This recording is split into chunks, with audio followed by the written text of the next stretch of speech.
Hello and welcome to this week's top 25 power rankings in Lol Esports. As a fan of the game of League of Legends and the highest level of play, I enjoy doing this. Not claiming to be an analyst, but I do enjoy doing this. So, based on last week's power rankings, the three teams that are out are going to be EG, who went 0-2. Bro, who went 1-1, they lost to DRX, so they are out. DRX literally Duck Dom. If you haven't seen a picture of Duck Dom's arm, just make sure I'm recording. I am. If you haven't seen a picture of Duck Dom's arm, you'd wonder how the hell did they lose. And then Frank are out.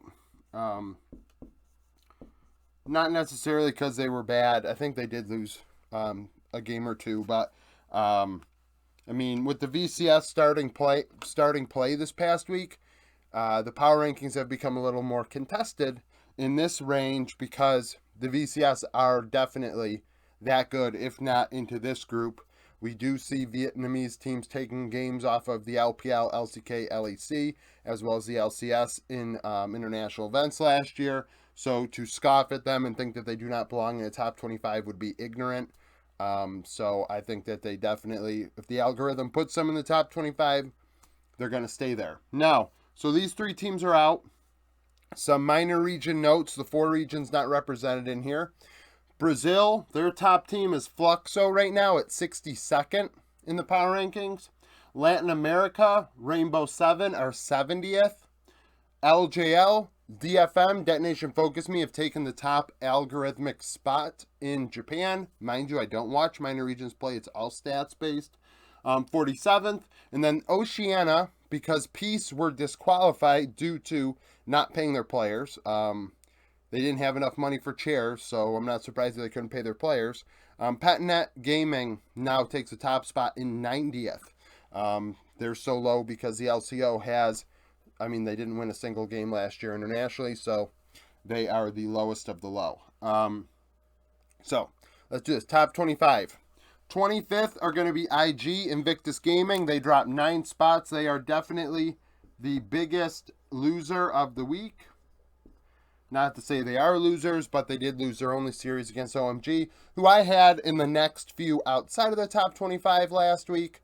IG, ever since YSKM got sick and had to go to the hospital with heart problems, the team has not been the same. I think Dove and Gideon are starting to be figured out as the meta starts to slowly shift in bot lane. I think On and Wink aren't quite what they were before. And this was my fear a couple weeks ago. I thought that, IG have a tough slate ahead. Maybe we're going to find out what they're made of. And right now we're finding out that they're not made of much. They're a middling team, along with Thunder Talk, OMG, Team Wii, Rare Atom. Those teams are all kind of around the same group. So IG are 25th. 24th are going to be GAM. I actually had a tough time putting them in the top 25, I'll be honest. It's very early on in the Vietnamese split. GAM's only played one series, right? And it wasn't clean. Frankly, the algorithm says Team Flash should be the best team in Vietnam right now. Team Flash lost to GAM 2-0. So why did that happen? Well, if you look at if you just simply look at the stats from the series, Flash threw both games, and GAM were not really in control. So, take that for what you will. This is the same GAM team that was there last year, except for support, I believe. Yeah, BA is out, and I don't know who's in. I forget who's in now. Nevertheless, Levi's still there. Kia's still there. Katie and Style. So I expect that team to stay in the top 25. Saigon Buffalo starts 0-2. The first series in Vietnam last week took 5 hours due to pauses. So, I know that's unfortunate for Saigon Buffalo, who end up on the losing end of that one. At 4-4 at 23rd is OMG, who are new. Obviously, like I said, they beat IG, and that's the only series those two teams played. So kind of just flipping it around here, making sure OMG's above IG. And really, the records are both the same. It's pretty, 50-50. And, depending on the day, we'll find out who shows up. I really want to think OMG are this good. When we started the year, I believe they were maybe even exactly 23rd or around this area. And they've kind of stayed there all year long. So, I can't say I'm overly shocked that this is where they are. Wrong color. 22nd is SK. SK are 6-3. They lost their only series to Mad Lions in 5 games. So I'm not going to overly punish them for that. That occurred on Friday. SK definitely impressed us this split. They really overperformed. I'm interested to see how they do in spring. Now that the meta will shift, we'll have a different look at it. Can DOS play Engage Champions if it comes down to it? Because it does seem like he was a really good Enchanters player alongside Exekik, who looked cracked. And Marcoon, the meta really fit him as well. So, SK 22nd. 21st is going to be Golden Guardians. They are the 3rd new team to the top 25. Golden Guardians, I never thought I would see the day. So, they're 7-4. They beat C9 and EG last week. 2 very good teams. 2 that were 7-2, 7-3 above GG in the standings, and GG beat them both. Clearly a much better team with Gory alongside River. You're looking at a situation where you have a Korean mid-jungle duo dominating the LCS, and they haven't played Fly yet since those 2 got together, I believe. Maybe they played earlier in the split after Gory got back, but during this win streak, Golden Guardians have looked unstoppable. Stixay has been absolutely outstanding. He is not the best AD carry in the world, but I'm going to say his stats probably over the last 2-3 weeks are probably better than anybody's at the role.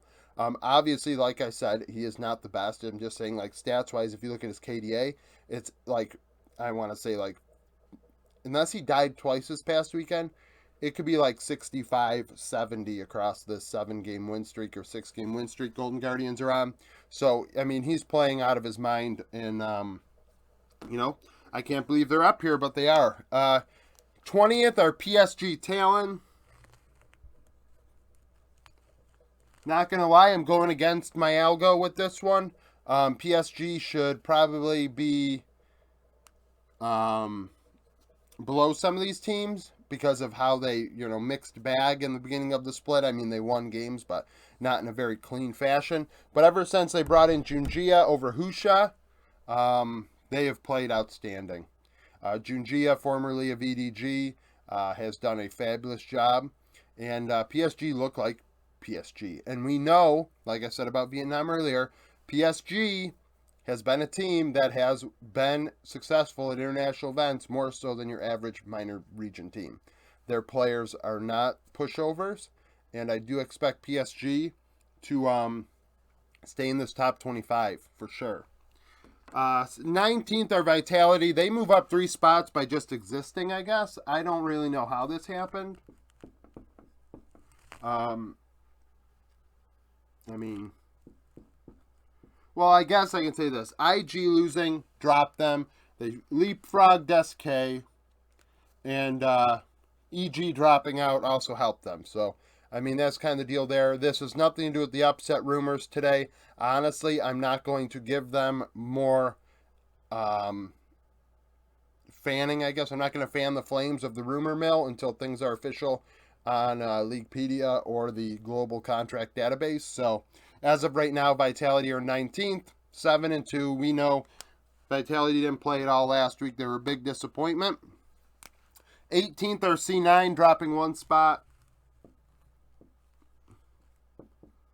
And I can already see it now. Why are C9 still up here? They should have dropped at least farther than Golden Guardians. They lost to Golden Guardians. I'm going to say this. Seeing Eminez play, he looked absolutely awful. And after this past weekend, he admitted himself that he was very nervous on stage. It was his first time playing in front of a crowd. And then in game 2 against, TSM, he was a lot more comfortable, and we did see him play a lot better. So the way I look at it right now, I'm going to take that for what it is because it does make sense.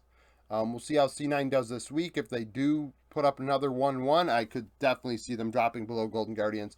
if not farther, depending on how EG does and the other top LCS teams. Because EG statistically do look stronger than C9, but I mean, watching them play, I like C9 a lot better, even though C9 lost to EG. It's just that C9 offers more. And that's kind of the deal there, as they're 8-3. 17th are going to be Koi. Koi dropping, moving up 2 spots actually. So leapfrogging IG and C9. They lost to Mad, and it wasn't very clean, to say the very least. But at the same time, I think that Koi are a good team. Struggling to Zgenda in top lane was absolutely awful against Mad Lions. We'll see what happens with that in spring. I said after that series, I know I said it in the Discord, I might have said it in the roundup. Looking at his year last year, that he looked really good. I don't know if it was in LFL or whatever ERL, but the point remains the same. His stats are really good. He looked like he had to earn the call up. And you look at his 4 most played champions, it was like Gangplank, Akali, Camille, and Gwen maybe. And his win rate on those champions was like 36-14. But he only got 1 game on those 4 champions, all split long. I understand they weren't very meta, but at the same time, you clearly see a guy that thrives on these champions. You should be giving him them more, and they didn't. And I think he was a fish out of water in the series. I mean, he got gapped. So there is nothing else to say about that, except I do hope that they kind of play to give him, a little bit more comfort next split. 16th are RNG, tied for the biggest drop of the week. Honestly, personally, I want to drop them off the board completely, but I'm going to stay calm. 5-5 beat Thunder Talk. Thunder Talk is a good team. They're in this group here. They're no slouch. Good bot lane. Solid mid laner right now. They're playing very well when they're on, right? And RNG win. Okay. Now, RNG play anyone's legend this morning and completely into it. They put in Tangwan after game 1. That's enough to piss me off. RNG with Angel in the lineup is here. They are there. I really do believe that. I think they are a team that is super good when Angel's in the lineup, and are only going to... They have potential to be better because Angel, I think, is... Angel's not great. But in my opinion, like, Xiaohu's a great player, but what Xiaohu brought to the game was not like... I don't see Xiaohu solo killing the opposition mid laner and going up like 30 CS at 15 minutes. I see him getting around the rift, making things happen, finding good angles for fights, like filling out a comp and doing a great job at that. One of the best players over the last several years at that. Saw him play top lane. He can do facilitating stuff and also in lane be solid, right? I think Angel can do that. He has the potential to do that. But when you swap out him and Tangwan, and you're clearly going to be splitting scrims if it's this close, I mean, RNG are destined to fail. So, RNG are 16th. I'm disappointed with that, honestly. 15th are Mad Lions, dropping 1 spot.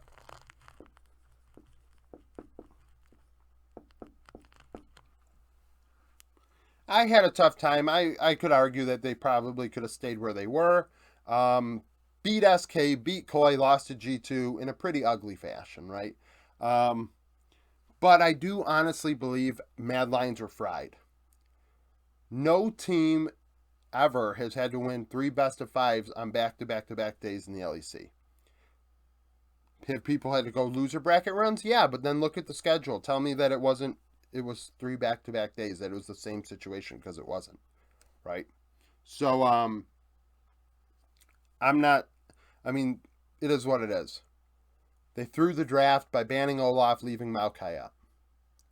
How do you prepare for 3 best-of-5s? How do your players not get fatigued by that?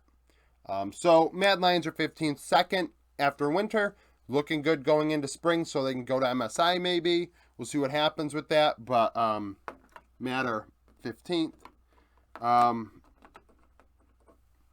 14th are HLE. Moving up 4 spots.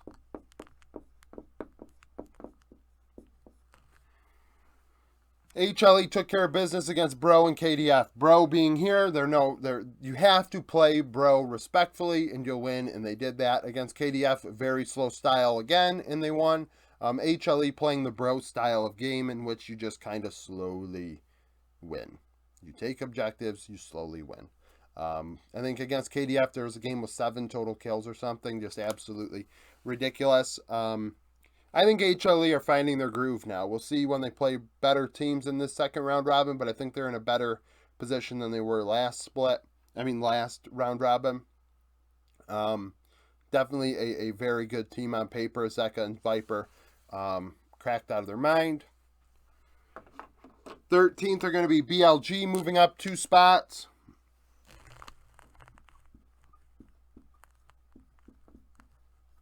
BLG beat Ultra Prime, a win they should have. Lost to LNG. 3 games against LNG, and that's just, it is what it is. LNG, I think, are a team that are very good. They're in this group, right? They're in the group that you would consider, for the most part, to be international contending teams. And BLG, hopefully, we're supposed to be in that group where LNG is, and EDG and things like that. But they aren't. They're in the step below it, and they've got some issues they have to work out for sure. They have a lot of carry players and not really facilitators to fill out compositions. Top-rated LEC team, G2 and 12th. This is going to make some people cry, but please cry and tell me about your crying so the algorithm gets boosted. I would love that. Even dislikes boost the algorithm. So, 12th, 6-3, beat Mad Lions. Like I said, Mad Lions. I do think G2 are better than Mad Lions. They were above them in the power rankings last week. So, this isn't to say that I don't think they're better than Mad Lions, but I do think Mad Lions were fried. So, it gives you a bit of a bad read on the gap between the two, and whether G2 gets away with the crap they got away with in that series, with the weird compositions and things like that. Now, that is advantageous for international play. I think that is important. We say it all the time, that teams that are not as good as the top Eastern teams do need to get a little freaky to have a chance, which is why G2 won when they did years ago, because they were freaky. So, there is that. Do I think they're a top 5 team in the world? Clearly not. I don't think any Western team's a top 5 in the world. I don't think a Western team right now is top 10. So, segueing into that, 11th is FlyQuest.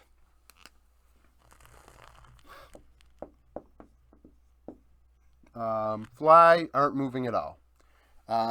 Beat 100 Thieves, beat Dignitas. They got leapfrogged by Eastern teams, which is fine. We'll see how Prince fares at international events. We saw how he did in the LCK last split, so we'll see how he does there. How he vibes with Isla. These two games definitely were not the cleanest out of the bot lane, but they haven't been on stage together ever, and they were separated for a good amount of time when Winsome had to scrim and do things like that. So, FlyQuest now are at full strength, 2-0 with the full roster, and we'll see how that goes going forward for them. 10th place is KT, dropping 6 spots. They went 0-2 last week, lost to T1 and D+. I say it all the time. It's not a big deal to lose to teams above you or around you. It just kind of shows that you're not vibing right now with the rest of the group, and that's where KT is. D+ were 9th. We know Damwon is super good on paper, right? They've had struggles this split, and KT are the ones that had struggles this past week. A couple weeks ago, they beat D+ and Gen G in the same week. Now they lose to T1 and D+ now. So it is what it is. Either all these teams are very good, or, they're all really bad. I'm hedging towards they're all really good. That's why they're all in the top 10. I think on paper it's really hard to look at KT's team and not think that that's a really good team. So that's that. 9th place is Weibo, dropping 2 spots.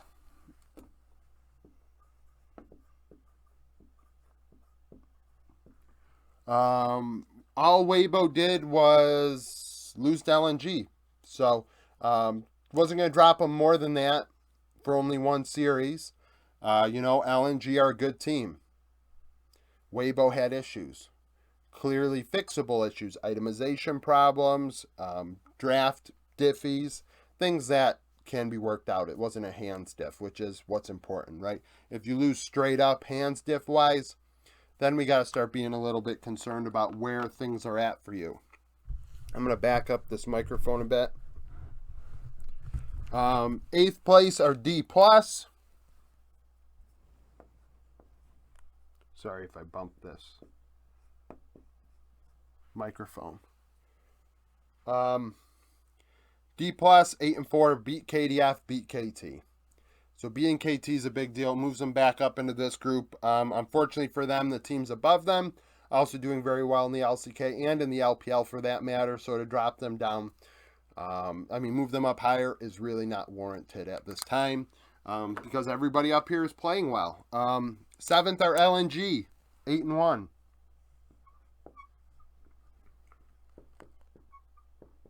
Up 5 spots, they are the biggest mover of the week in terms of upward mobility. Beat Weibo, beat BLG. Those were 2 wins that were important. I said, last week when they were 12th, I was like, I haven't seen them play somebody good yet. And now they've played 2 teams that are good. They were in this group, right? They are showing they are better than Weibo and BLG right now. They do eventually have to play top, JDG, and EDG. But as of right now, LNG are where they are. They're in that conversation for this team is internationally a threat. So that's kind of the deal there. They're not going to leapfrog teams above them that are also doing well. It wouldn't make sense. 6th are Sandbox, who I would say are probably the least likely team to be a threat in this group, but they still, find ways to win, right? And we'll see how Sandbox do against better teams down the stretch here. Beat Nongshim, lost to T1. Losing to T1's not a big deal. Honestly, looking at stats, algorithm-wise, just without the LPL, because the stats aren't the same, I don't have the algo with them included. The gap between like T1 and Gen G is like equivalent to Gen G to like, I don't know, like FlyQuest and G2 to like, I don't know, Heretics. Like it's literally like we're seeing gaps here. They're pretty massive from T1 to Gen G. So to lose to T1 as Sandbox, not that big of a deal as far as I'm concerned. We'll see how they do next time around. 5th, EDG. I had a really tough time putting them here, honestly. I wanted to actually put them above top. Speaking of that, we'll just say top or 4th, moving up 1 spot. So, EDG beat top only a couple weeks ago. So, I'm not going to put EDG above top because top lost to JDG, because JDG lost to EDG. So, we have a trifecta here. So, now how am I going to wash that out? By just saying, I think JDG are the better team. So they get to be above them. I think top is a better team. So top gets to be above them, above EDG. And that's how it works. So, EDG 5th, 7 and 2, beat Ultra Prime, beat Rare Atom, beat 2 dogs in my opinion. So, Rare Atom obviously in that group, Ultra Prime the next step below it. Not a surprise. 4th, top, like I said, beat Wii this morning 2-0. Game 2 pretty handily. Game 1 was rough. At times a little sloppy, but it is what it is. 2-0'd by JDG is bad, though. Definitely smoked. But at the same time, like I said, we have a trifecta here going. It depends on the day, depends on draft. I mean, these teams are all close. I think anybody could beat anybody in these 3 right now. And that's a surprise because we didn't have EDG in that group, right? We had Weibo. And Weibo have beaten top, right? So Weibo are, depending on the day, this team is up here. And I think that's pretty damn clear as day. So it's just unfortunate that then they throw games and lose series that they shouldn't in ways they shouldn't. Gen G are 3rd. Dropping 1 spot. Beat DRX, beat Nongshim. What am I supposed to do? The loss to KT gets a little uglier as KT struggles. Is pretty much the kind of the deal of why they dropped. Gen G are really, really good. But the gap between them and T1 is pretty big right now. In a couple weeks in the playoffs, Gen G could beat T1, and then someone's going to say, oh, well, but you said there's a big difference. And it's like, yeah, one went 2-0, and then 3-4 weeks later on a different patch, something else happened. Surprise. Game's always changing. Every 2 weeks, the game changes a bit. Second, JDG, 7-2.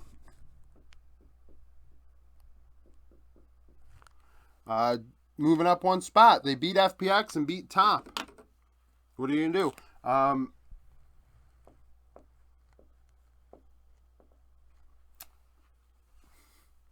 Beating Top is a big deal. Like, that's a real team that you beat there. So, they get to leapfrog Gen G for doing that. Showing, hey, yeah, by the way, we are capable of doing this here. So just so you know, like, we're still this good.